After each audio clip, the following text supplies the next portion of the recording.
नमस्कार बंधुओं, मैं प्रभात शर्मा पिछले 32 वर्षों से अध्यापन का कार्य करता हूँ। गणित विषय का अध्यापक हूँ।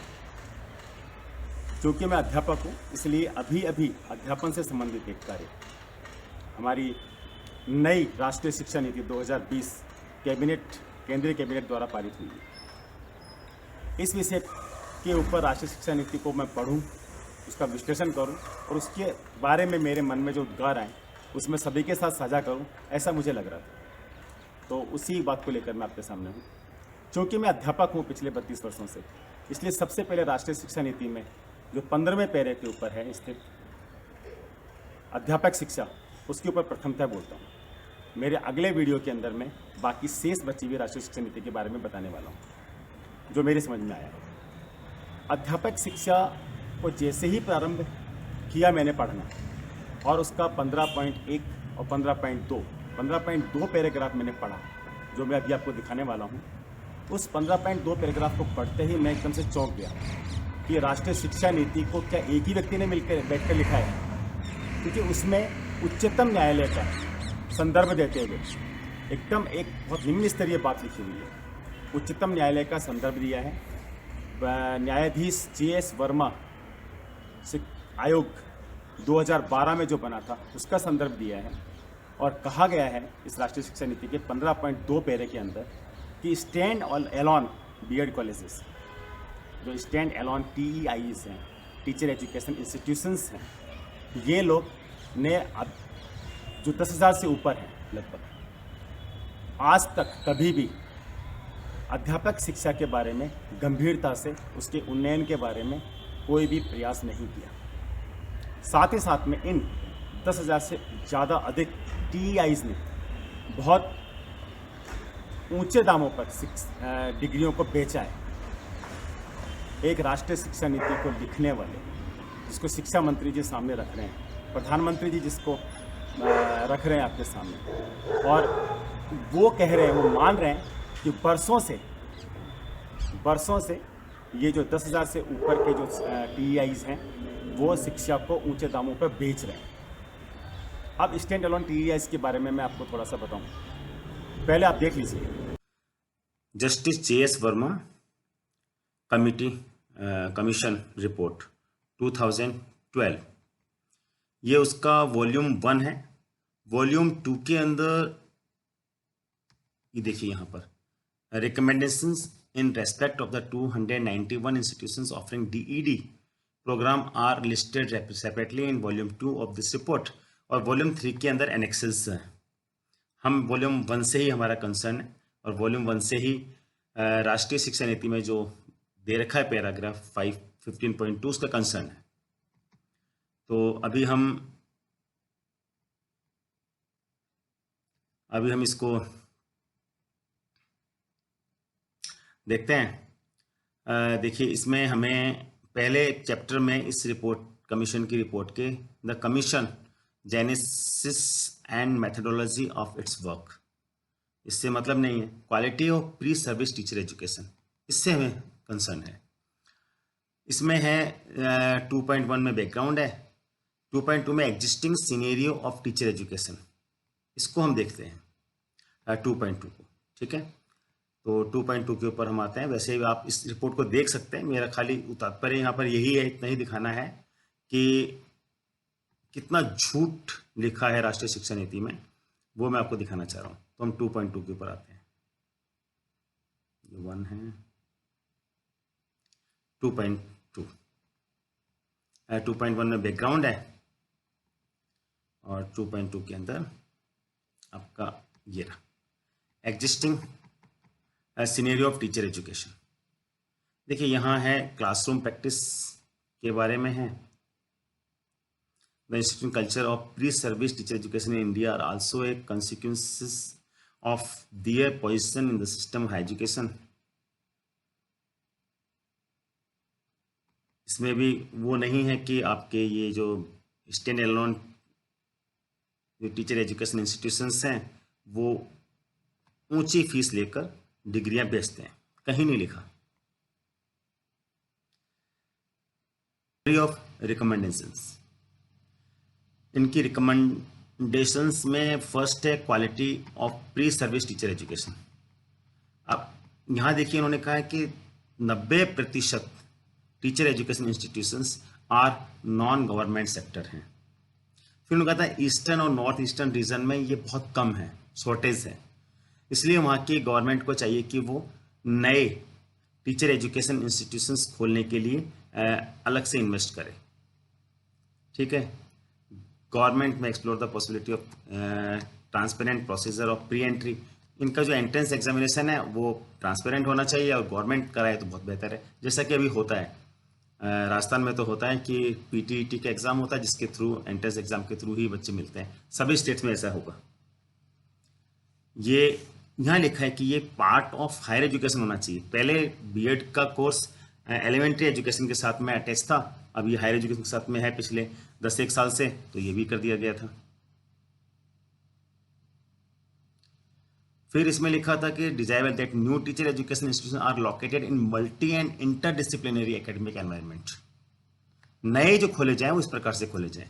पुरानों के बारे में इस तरह का कुछ नहीं था। पुरानों के बारे में था कि उनको कुछ अलग तरह के एनवायरनमेंट में जोड़ा जाए, उनका अंदर सुधार लाया जाए, जैसे कि मैंने पहले आपको दिखाया था, इस रिपोर्ट में लिखा हुआ था। This will have significant implications नए कॉलेजेस के बारे में। Current teacher education programs may be redesigned keeping in view the recommendations in the National Curriculum Framework of Teacher Education NCFT 2009 के आधार पर उनको रीडिजाइन किया जाए। तो 2009 के अंदर कहीं भी नहीं लिखा हुआ मल्टी डिसिप्लिनरी कॉलेज के अंदर उनको आना है।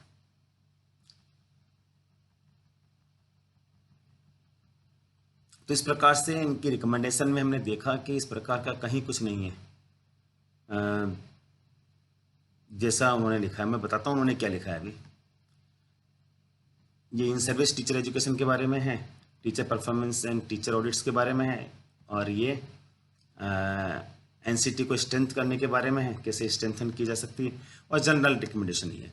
The above recommendations indicate the trajectory of reform that needs to be taken to reform the existing system of teacher education. The commission therefore recommends the constitutions of a committee to enable the setting of the structural mechanisms and processes for instituting each of the recommendations outlined in this report।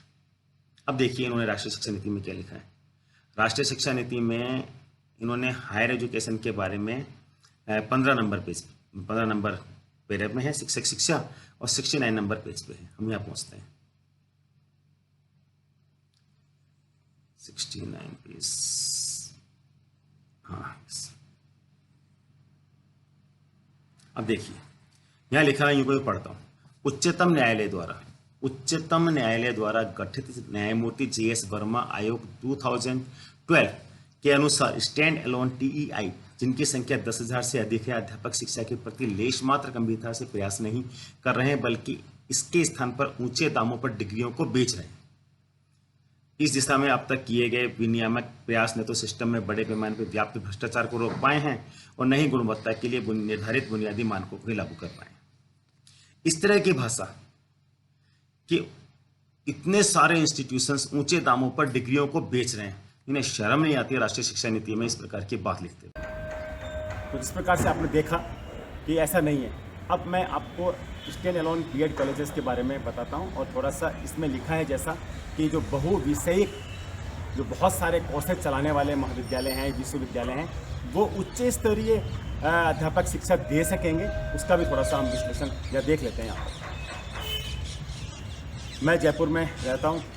Jaipur में एक महाविद्यालय है जामडोली में, श्री अग्रसेन शिक्षा स्नातकोत्तर महाविद्यालय। ये जो महाविद्यालय है ये संघ द्वारा सांघिक संगठन है बहुत सारे, जैसे अखिल भारतीय विद्यार्थी परिषद, जिस प्रकार से भारतीय शिक्षण मंडल, जिस प्रकार से आपकी भारतीय जनता पार्टी, या अन्य बहुत सारे संगठन हैं। उन्हीं में से एक संगठन है विद्या भारती।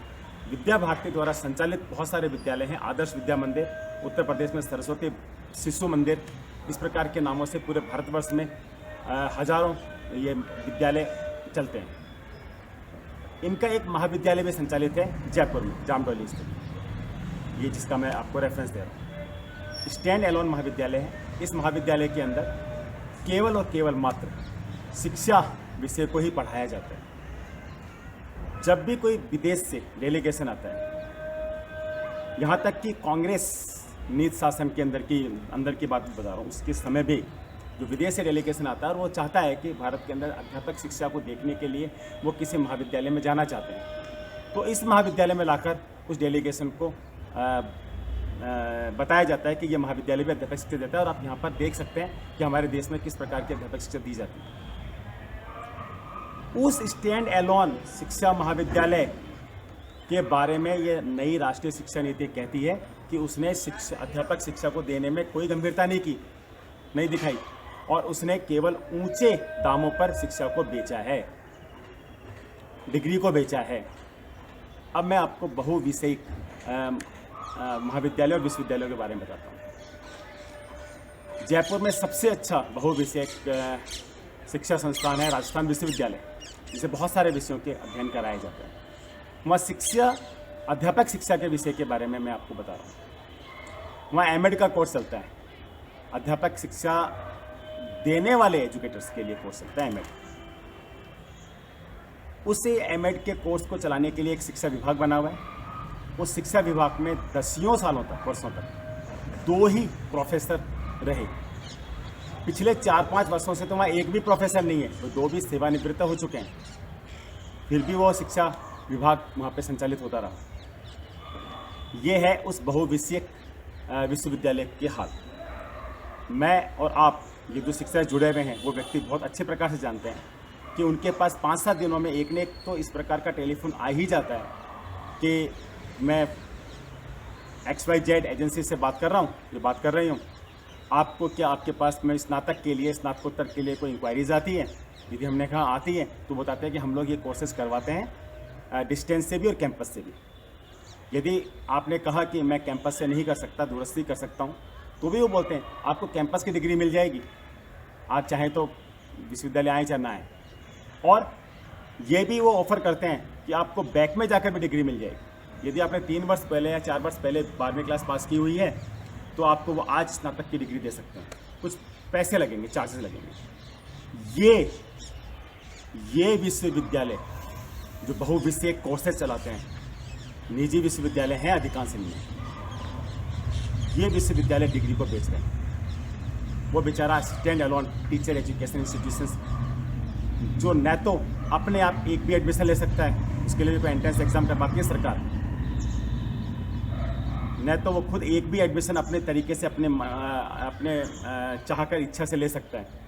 एक भी सीट उसकी मैनेजमेंट कोटे की नहीं होती। सारी की सारी सीट के ऊपर राजस्थान में तो पीटीटी के द्वारा संचालित एंट्रेंस एग्जाम से विद्यार्थी मिलते हैं। न वो अपनी फीस निर्धारित कर सकता है कि मुझे कितनी फीस लेनी है, वो भी सरकार तय करती है। न वो एग्ज़ाम ले सकता है उन बच्चों को पढ़ाने के बाद में, वो एग्ज़ाम भी राजस्थान विश्वविद्यालय या कोई अन्य विश्वविद्यालय लेते हैं और उसके बाद में वो विद्यार्थी पास आउट करते हैं। ये क्या डिग्री बेचेंगे और ये किस प्रकार से डिग्री बेचेंगे, ये ऐसा राष्ट्रीय शिक्षा नीति में लिखने से पहले सोचना चाहिए था। अब राष्ट्रीय शिक्षा नीति को ड्राफ्ट को जब रखते समय माननीय शिक्षा मंत्री जी ने कहा कि इसमें लाखों लोगों ने अपने सुझाव और आपत्तियां दी। बिल्कुल दी, सही कहा उन्होंने, मैं इस बात से सहमत हूँ। इन्होंने ड्राफ्ट बना के 1-1.5 साल पहले वेबसाइट पर डाला था और विभिन्न शिक्षाविदों द्वारा आपत्तियां और सुझाव मांगे गए थे। मैंने भी भेजे, आपने भी भेजे होंगे और बहुत सारे अन्य शिक्षाविदों ने भी भेजे होंगे अपने सुझाव और आपत्तियां।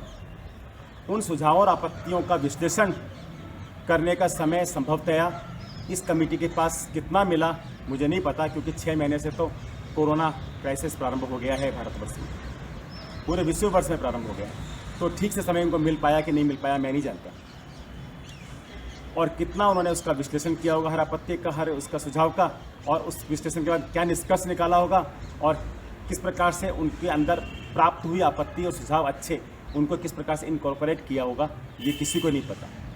मैं चुनौती देता हूँ, बल्कि मैं चाहता हूँ, डिमांड करता हूँ, मांग करता हूँ कि इसे सार्वजनिक किया जाए। हर आपत्ति, हर सुझाव पे आपने क्या सोचा लिखिए, क्या निष्कर्ष निकाला, उसको जोड़ने लायक था क्या, उसके अनुसार आपको इस नई शिक्षा नीति को ड्राफ्ट करना था क्या, नहीं करना था तो क्यों नहीं करना था, वो सुझाव महत्वपूर्ण था तो क्या बात थी उसमें विशेष, और महत्वपूर्ण नहीं था उसे खारिज किया जाना चाहिए था, दरकिनार किया जाना चाहिए था, तो फिर क्यों किया जाना चाहिए था वो आपने लिखा होगा ना, टिप्पणी कहीं लिखी होगी आपने, लिखिए, सार्वजनिक करिए ना, उन लाखों सुझावों को, लाखों आपत्तियों को सार्वजनिक करिए ना, रखिए पटल पे, ट्रांसपेरेंसी दिखाइए। अब मैं थोड़ा सा इस बात पे और आता हूँ, थोड़ा पीछे जाता हूँ। पिछले 5-6 साल में अध्यापक शिक्षा में बहुत सारे परिवर्तन हुए। मैंने बीएड की थी 1992 में। उस वक्त कहा गया था कि अभी बीएड का कोर्स 1 साल का है, 2 साल का होने वाला है। हुआ नहीं इतने वर्षों तक। क्यों नहीं हुआ? मनन चिंतन तो होता रहा होगा। तो शायद जब के जो शिक्षाविद थे वो ना समझ रहे होंगे या समझ नहीं पाते होंगे, इसलिए उन्होंने उसको बिल्कुल भी तवज्जो नहीं दी, बिल्कुल भी ध्यान नहीं दिया और 2 वर्ष का पाठ्यक्रम नहीं किया। परंतु अभी पिछले 4-5 वर्षों से ये पाठ्यक्रम द्विवर्षीय हो गया। अब एक अध्यापक शिक्षा के महाविद्यालय से जुड़ा हूँ मैं और अन्य महाविद्यालयों से जुड़ा हूँ। इस वजह से मैं इस कारण से मैं जानता हूँ कि जो 2 वर्षीय पाठ्यक्रम हुआ है, द्विवर्षीय जो ये कोर्स चलाया जा रहा है, इससे पाठ्यक्रम में विशेष परिवर्तन नहीं हुआ। पाठ्यक्रम लगभग वही है। इंटर्नशिप जोड़ दी गई है, 4-5 महीने की इंटर्नशिप। 1 महीने की इंटर्नशिप तो फर्स्ट ईयर में करनी है, 4 महीने की इंटर्नशिप सेकेंड ईयर में करनी है। पहले 40 दिन की इंटर्नशिप हुआ करती थी, एक विषय के लिए 20 दिन की, एक और विषय के लिए 20 दिन की। अब ये इतने समय के लिए होती है। बाकी फिलोसफी पढ़ा रहे हैं आप, सोशियोलॉजी पढ़ा रहे हैं आप, साइकोलॉजी पढ़ा रहे हैं आप, और वो विषय किस प्रकार से बच्चों के सामने प्रस्तुत करें ये पढ़ा रहे हैं। अब इसको बोलते हैं 2 वर्ष का भी पर्याप्त नहीं है।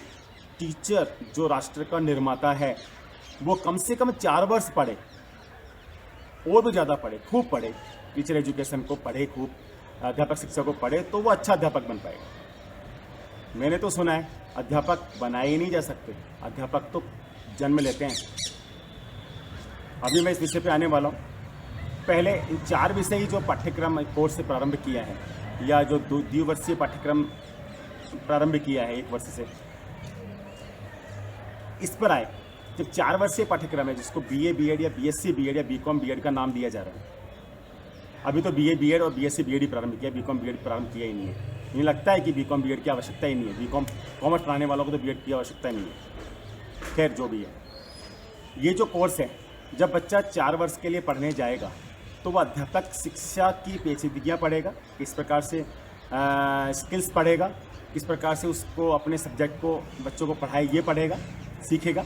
या वो जो 3 ऑप्शनल सब्जेक्ट लेने हैं उसे, साइंस में फिजिक्स केमिस्ट्री मैथ्स लेनी है, या केमिस्ट्री बॉटनी और जियोलॉजी लेनी है, आर्ट्स में उसे जो 3 विषय लेने हैं, जो भी विषय ले वो उन विषयों को पढ़ेगा।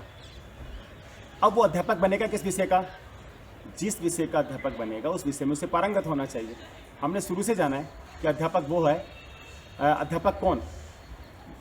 जो अध्यापक अपने विषय को सही प्रकार से बच्चों के सामने रख सके और बच्चे उससे सीख सके। मैं अपने बारे में कहता हूँ कि मैंने बचपन से अध्ययन तो किया है, पहली क्लास से हर कोई पढ़ता है भाई, फेरे करवाए नहीं तो फेरे किए तो हैं इस तरह से। वैसे तो मैंने अध्यापक शिक्षा भी ली है, लेकिन बचपन से मैंने देखा था कि मुझे गिनती कैसे सिखाई मेरे टीचर ने। मेरे टीचर ने मुझे लिखना पढ़ना कैसे सिखाया, उसने जोड़ बाकी गुणा भाग कैसे सिखाया। जिस टीचर ने मुझे जब भी कोई चीज़ सिखाई और मैंने सीख ली तो मैं समझ गया इसको इस प्रकार से सिखाने से समझ में आती है।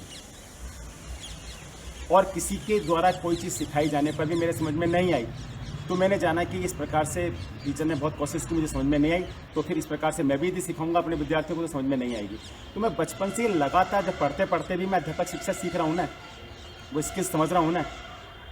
तो ऐसे ही कोई भी विद्यार्थी जब पढ़ता है तो पढ़ते पढ़ते भी पढ़ाना सीखता है। अभी तो अध्यापक शिक्षा कितनी अनिवार्य है इस पर मैं आ रहा था। मेडिकल कॉलेजेस के लिए और इंजीनियरिंग कॉलेज के जो अध्यापक होते हैं या लॉ कॉलेज में पढ़ाने के लिए अध्यापक होते हैं, उच्च शिक्षा को पढ़ाने के लिए अध्यापक होते हैं, प्रोफेसर्स होते हैं, लेक्चरर्स होते हैं, ये भी कहीं से टीचर एजुकेशन का कोर्स करते हैं क्या? लेकिन अच्छे अध्यापक होते हैं कि नहीं होते हैं? अभी इस नई राष्ट्रीय शिक्षा नीति में कहा गया है कि इन्हें 6 महीने का कोई एक कोर्स करवा दिया जाएगा, टीचिंग स्किल सिखा दी जाएगी तो ये अच्छे अध्यापक बन जाएंगे। उनको पढ़ाने के लिए तो 6 महीने के कोर्स से अध्यापक बन जाएंगे। 11वीं 12वीं क्लास को पढ़ाने के लिए अध्यापक बनाना है आपको, वो अध्यापक आपको 4 साल में भी बनाएंगे।